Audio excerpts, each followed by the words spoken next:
when the British left, despite the fact that we became independent, the prices of medicines did not go down. That's what the expectation was, and they were going up. The Indian industry was not flourishing at all, the generic industry, owned by Indians. Pharmaceutical industry, when India got independence, it was completely under the control of multinational corporations or the so-called transnational corporations. There is a famous 1957 report by the US Senate noting that the world's highest medicine price was in India. So there was a big inquiry by very renowned people, judges, and ultimately we changed the law. The new Patent Act of 1970 came into being. One of the most important provisions which the 1970 Act incorporated, which has got lot of significance for health, is that it took out product patent regime from the fields of pharmaceuticals and agrochemicals. The abolition of product brought the competition. For each major product, there were 30 to 100 brands competing with each other. Indian generic industry flourished and became the dominant industry in India and started exporting. From 1988 we became net exporters of medicines, and now from 98 onwards it is the leading generic industry in the world.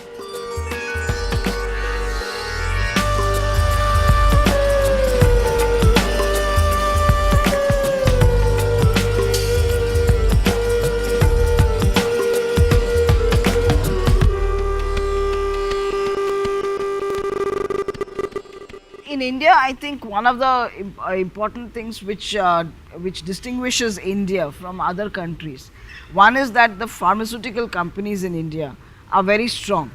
That's one of the strengths of the country. They are able to produce generic medicines at a very cheap cost. Indian pharmaceutical industry is by far the largest in the developing world, and by volume it is the third largest. And India exports to about 200 countries, and we make almost the entire range of medicines essential, including new medicines. About 10 million people in developing countries are access to antiretroviral drugs, generic drugs, 80% coming from India, and that itself shows our government commitment. So it's a key source of generic, safe and quality pharmaceuticals to the developing world. That's why it's called the pharmacy of the world.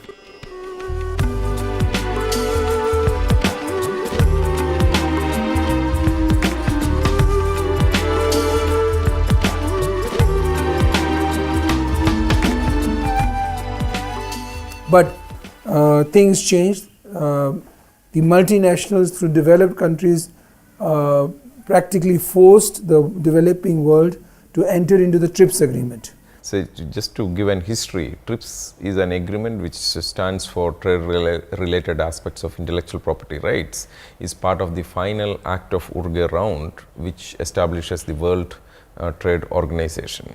So this agreement is given as a package to countries, especially to developing countries. Either take it or leave it. You cannot choose. If you want to be in the WTO, you have to agree on TRIPS agreement. I think it's most important to understand that trade agreements are not always about trade.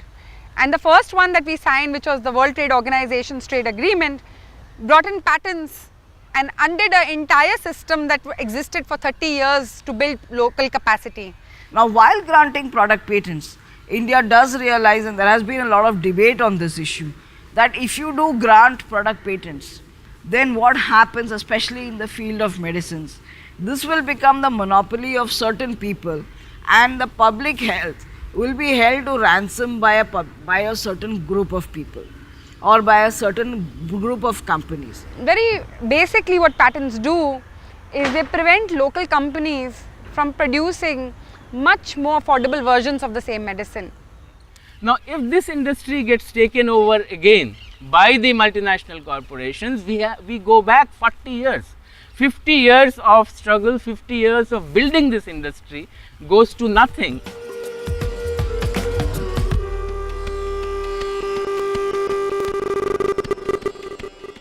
Now, this position post 1995, and particularly after 10-year transition period under TRIPS from 2005 has changed.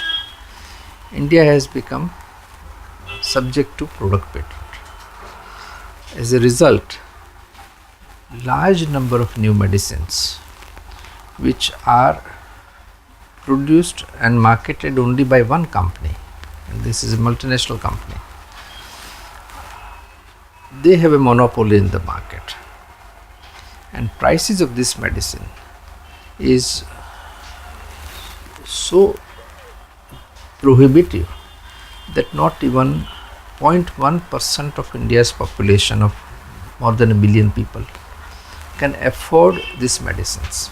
India has one of the poorest public health systems. So often when people are sick, when people require medicines the most, they have to buy medicines from the retail market.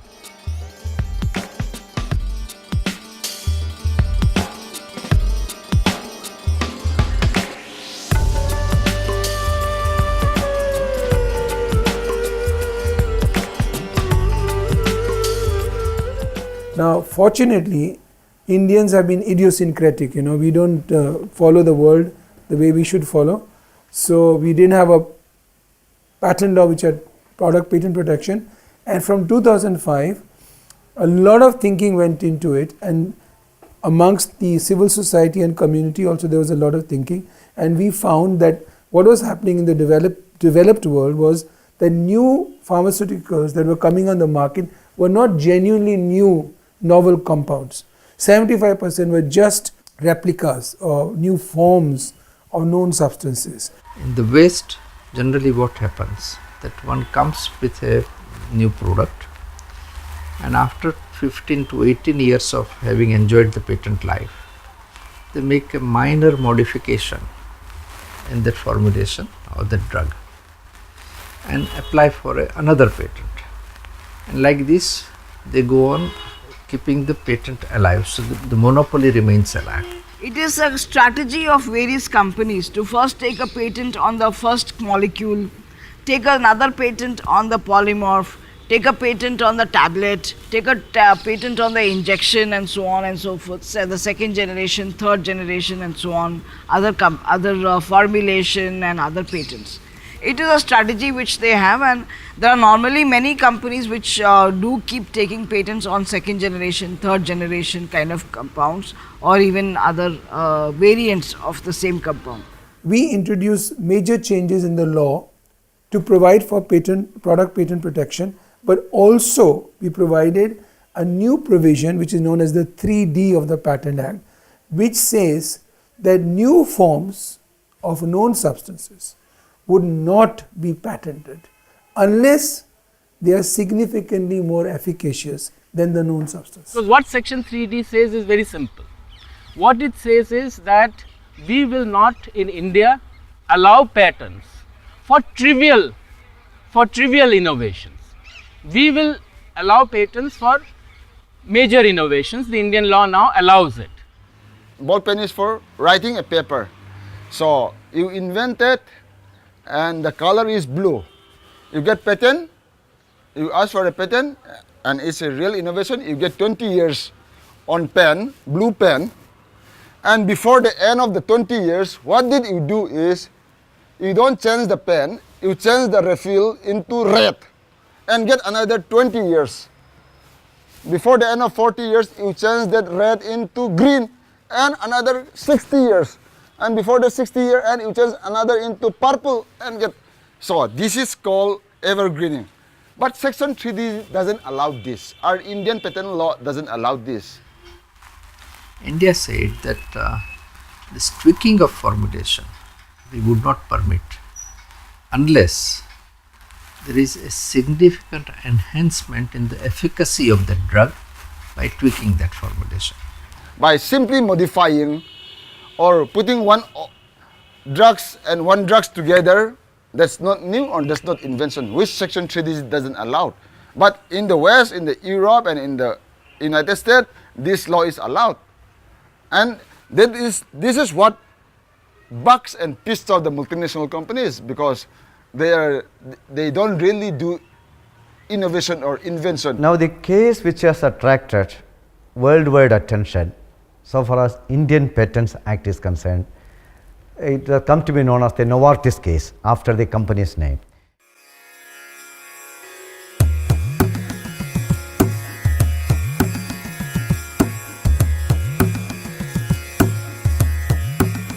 So, the Novartis case is basically about what kind of patents you really grant or deserve a patent, what kind of applications, what kind of inventions deserve a patent.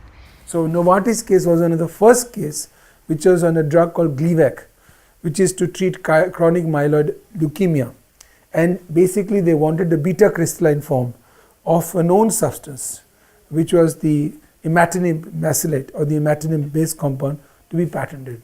It's only the polymorph, the second generation, which Novartis is trying to get a patent in India. The medicines like imatinib mesylate, which is using for the treatment of chronic myeloid leukemia, which is not available at free of cost in Indian public healthcare facility. So therefore, it is important that these medicines should be available at an affordable cost.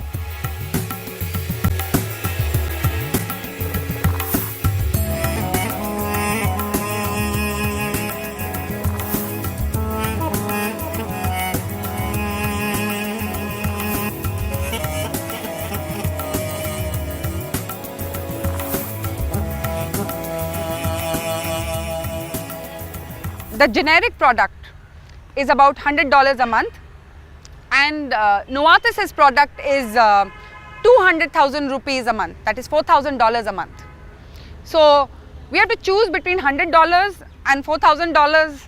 So of course we are not saying that everyone who needs it gets it, but the larger number of people are able to access it. So this drug is very essential, and since one does not know if all the cells which contain this particular pathogenesis or pathogenetic event has occurred in these cells, whether this is completely cured or not is not a certainty, and therefore the drug is recommended always lifelong for the patients who have been diagnosed with chronic myeloid leukemia.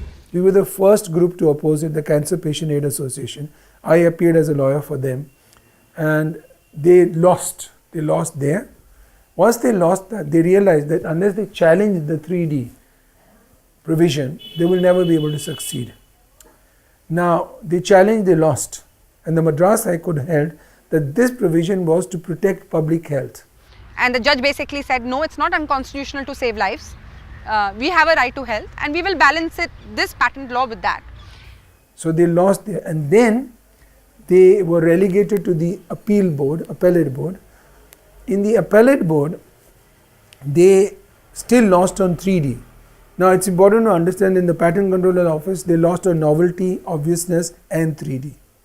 But in the appellate board, they won on novelty and obviousness, but they lost on 3D. So the IPAB felt, after hearing the parties and after considering all the evidence, that there is no better treatment, no better effect on the patients offered by polymorph.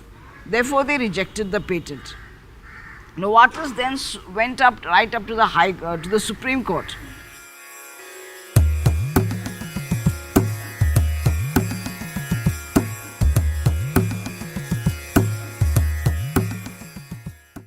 So Novartis approached the Supreme Court of India against the rejection of their patent application at the Intellectual Property Appellate Board. And one of their primary argument is that there is no clarity with regard to the word of efficacy. 3D talks about efficacy. A new form of a known substance can be patented in India if it is significantly more efficacious than the known substance. So first, what is the meaning of efficacy? So Novartis found here a very fine way of approaching it, saying that since the word efficacy is not defined in the Patents Act, it can be interpreted by the patent examiner. So the idea is to dilute the threshold level of Section 3D requirement or to dilute the requirement under the section 3D. Therefore, patents can be obtained much more easily. Now, to be very clear, the kind of price that imatinib costs in the Indian market when Novartis sells it, it is something like 100 times the minimum wage of an Indian worker. So, it is clear that Novartis cannot have a secure market, because there will be actually very few people, including even in people who are rich, who can buy at that cost. So, it is not as if Novartis is really trying to secure its market. What Novartis is trying to do is that it is trying to change that section of the Indian law which provides protection to patients, which provides protection to Indian companies so that they can produce generic medicines and make them available at cheaper cost. So, it is a attack on the sovereign law of a sovereign country by a multinational corporation. That is clearly what it is.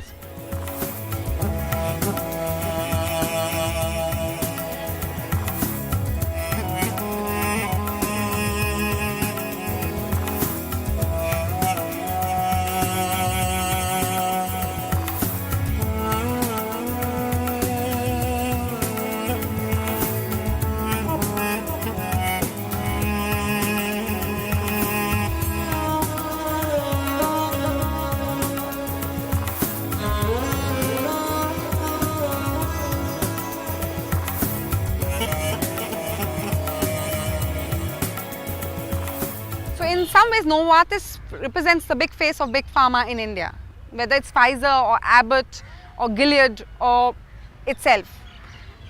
They have used the rejection of one patent application to challenge Indian law repeatedly. And the whole of the multinationals are behind them. It's not that they are just arguing for themselves. They may have paid the lawyers, I don't know. If Novartis wins this case, then that would constitute a dilution of patentability criteria in India.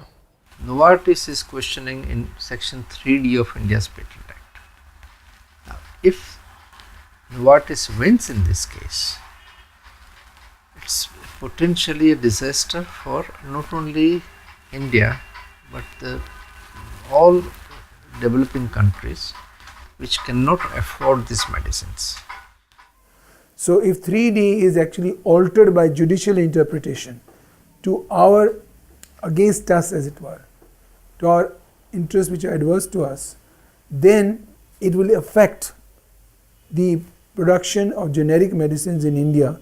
But because generic medicines are actually exported and impact the developing world, it also impact access to medicines in the developing world, not only antiretrovirals, cancer medicines, diabetic medicines. Why we fight is it's about my body inside here is going to affect if Novartis win. For the last 10 years, my HIV is under suppress. It's going to wake up. Why?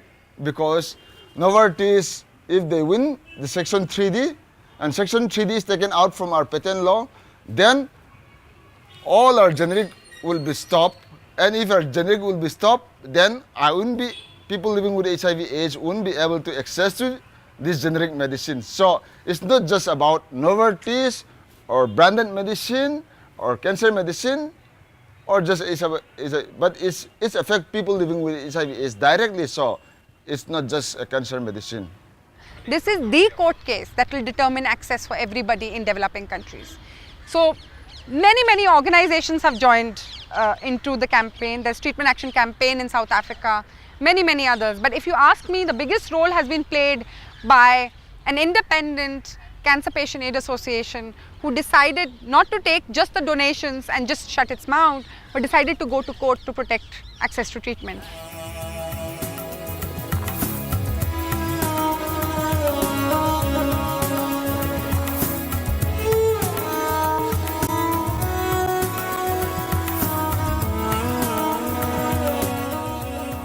But they want to challenge it because it hurts their pockets. Because now Gleevec, for instance, the first year turnover of profits was $1 billion. So if they can't get that money in India, they can lose it if similar laws are in place in other countries like Brazil, in Thailand, or big countries, developing countries. It can actually set them back. Their concern may also be that if a good quality Gleevec is available in India at such a low price, the regulatory authorities in US and Europe may start questioning what is that. Look, why your price is so high? You see, this has been a very favorite argument of all the companies that R&D cost is the reason for the high price. But in effect, if you see, the R&D which has been done by these companies is not only for India. The R&D actually is done for the patients all over the world. And if one calculates the actual amount of R&D done and versus the amount of money recovered, so it completely overcompensates, not just compensates, it overcompensates. So R&D, really speaking, cannot be said to be a argument for the high price. The case has been going on for 7 years now, and this is probably the 8th year that it's going on. The decision from the Supreme Court is awaited.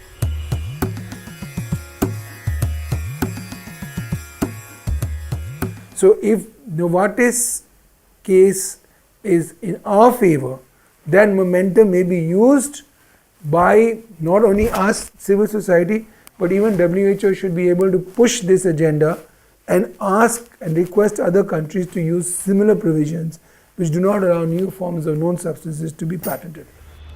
I think developed countries have not taken India to court at the WTO dispute panel for the simple reason that it opens a Pandora's box for them. South Africa might want to think about it because they might want to change their law, and Thailand might want to think about it, and maybe several other countries might want to think about it. There's a lot of merit in this law. There's a lot of good things in this law. They might want to adopt it for themselves. Why give unnecessary publicity to the Indian law, which could indeed turn into a very big campaign in itself? Yes, one must grant patents. One must recognize the efforts of the multinationals. One must give them rights. But one has to also balance it against public health and against the patient's care. If ultimately these products are not available to the public, or they are available only to the cream of the people, then the mass cannot be allowed to die. The government would be abdicating its duties if it allowed such a situation to happen. If we are to secure the generic industry, not because we love a private industry, but because it is the lifeline of drugs for entire continents, in Asia, in Africa, in Latin America. For the poorest, it is Indian drugs which provide the last hope, and this is what we are hoping to secure.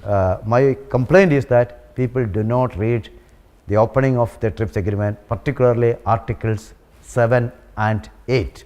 Both Articles 7 and 8, it is very clearly mentioned that the intellectual property rights regime should serve the interest of public, the community, the economic and social development of people and all that. So I think what developed countries don't want and big pharma don't want is that countries examine patent applications themselves, apply their own technical expertise. They do not want that. They do not want anybody to challenge their patent applications. They should be blindly rubber stamped, registered. Whether it's right or wrong doesn't matter. As long as the United States is granting them, everybody should grant them. One may not do it for a music system, one may not do it for a television, one may not do it for an automobile, but when it comes to life and death, making products affordable, so innovation has to be used, and this is the philosophy which India is pursuing when it comes to pharmaceutical.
that I think is the most important for us is the provision that is there that you will have local examination on patent applications.